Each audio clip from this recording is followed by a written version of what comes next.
This is the Banana Docks of New York, around 1905. Located along the East River at the foot of Wall Street, they got their name from the endless arrival of banana shipments from across the globe. Just down the street, children play without a care, right next to the decomposing body of a horse. Such was everyday life in early 1900s New York. It's July 4th, 1901. Contestants in the Redhead Bathing Beauty Contest line up at Luna Park in Coney Island. Their vintage swimsuits and bashful smiles make for a charming, unusual scene. At Madison Square Park in 1900, a carriage taxi stand waits for passengers, while two elegantly dressed women stroll by. Mulberry Street, around 1900, the vibrant heart of Little Italy.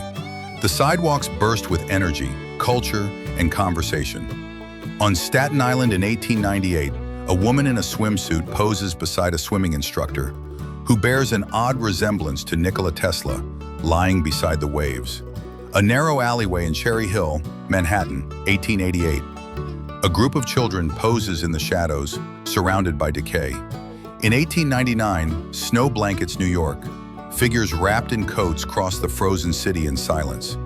A pretzel vendor watches the world go by on 6th Avenue, 1910. His expression tells the story of New York's tireless street workers. February 12th, 1909. James Clark, the Brooklyn Marathon winner, stands proudly with fellow competitors. And in Chinatown, Pell Street comes alive with energy and tradition. This is early 20th century New York, immigrant stories on every block. In 1904, Coney Island's beach bustles with bathers and laughter. And in 1889, young immigrant children recite the Pledge of Allegiance at the Mott Street Industrial School, a portrait of dreams in progress. In 1890, a poor English coal workers family survives in a tiny Lower East Side tenement. Father, mother, and children share the same harsh reality. By 1910, Flatbush Avenue transforms into a modern crossing. Trolleys, carts, and pedestrians tangled in motion. Delancey Street, 1907. Dense, loud, and full of life. Three little girls play with dolls atop a rooftop as laundry flutters in the breeze. In 1897, a street organ player performs as his wife holds a cup for donations, an intimate look at the daily grind of survival. On Fifth Avenue in 1898, fashion and elegance meet at the Plaza Hotel. Carriages line the street while men and women stroll with pride. Elsewhere, men eat fresh clams from a street cart at Mulberry Bend.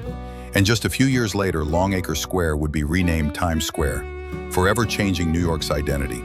In May 1903, newsboys shout headlines as a man crosses Greeley Square. The New York Times building towers above as the city's future begins to unfold. Bandits Roost, 1888, a notorious alley near Five Points where crime and poverty ran deep. In 1905, snow coats Fifth Avenue, and bundled pedestrians make their way past towering drifts. Three homeless boys sleep on stone steps, worn out. In Broad Channel, Queens, around 1910, a woman serves a man a drink inside a quiet summer house. A peaceful scene, far from the city's chaos. In the brutal heat of 1900, people crowd the streets to collect free ice, buckets and basins in hand. Meanwhile, Coney Island continues to offer seaside escape to thousands. At Luna Park in 1905, a miniature electric railway carries adults enchanted by its novelty. And on Blackwell's Island, around 1890, prisoners march in dreaded lockstep, cold, calculated, and grim. The inner courtyard at 24 Baxter Street, 1890. Dim, confined, and home to dozens. But at Hamilton Fish Park in 1909, children finally enjoy a supervised moment of play. Faces of the Poor, Lower East Side, 1890, etched with hardship and hope. At Brighton Beach in 1905, a lifeguard stands at attention, watching the crowds. And in 1896, a sponge vendor proudly displays his wares on the busy sidewalk. At a winter carnival in Upper Saranac Lake, girls take part in a children's parade with their doll sleds. In 1911, Lucy Libertine and her three children gather nuts in a tenement basement, ages 4, 6, and 9. Dark, damp, and desperate. Fifth Avenue at 42nd Street, 1908. Carriages, pedestrians, and the constant buzz of transformation. In Central Park, children laugh as they ride in strange, goat-drawn carriages. And on May 16, 1908, Mott Street erupts in color and sound, flags flying high for an Italian religious festival.